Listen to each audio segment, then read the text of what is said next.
Amen. Amen. We've done good. I appreciate you all coming in.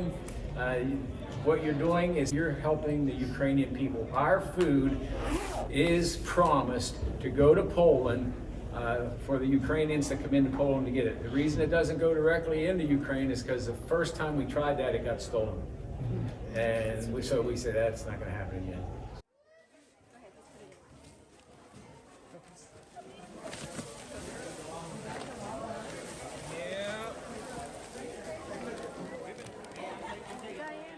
I'm just going to give you a brief synopsis so you'll know. Now, first thing that's going to happen is there's going to be a person there, and they're going to put a bag up under this funnel.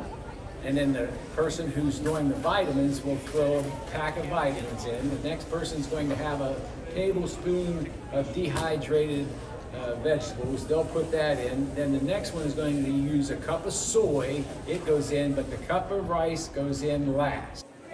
I got rice in my shoes. No, not with the hairnet on.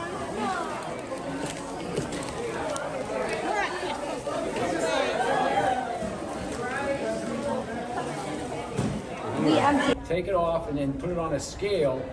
They have to weigh 14 ounces exactly.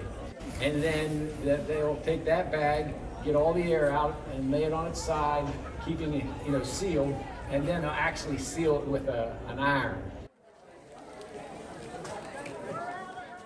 Throw it in a tub that's on the floor, and someone will come by and pick up all the finished ones, take them down and put them in boxes, and then on pallets, and then shrink wrap it and on a truck.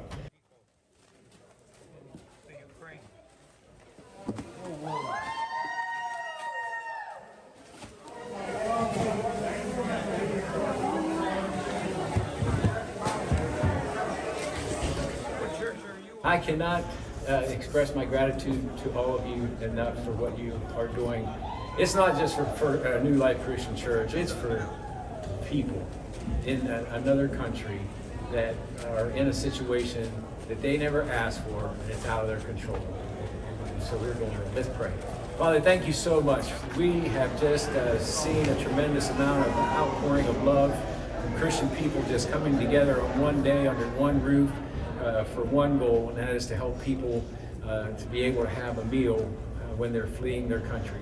We pray for safety for them, Lord. We pray that you would end this war. We pray that you would take all this food and use it to your glory. In Jesus' name, amen.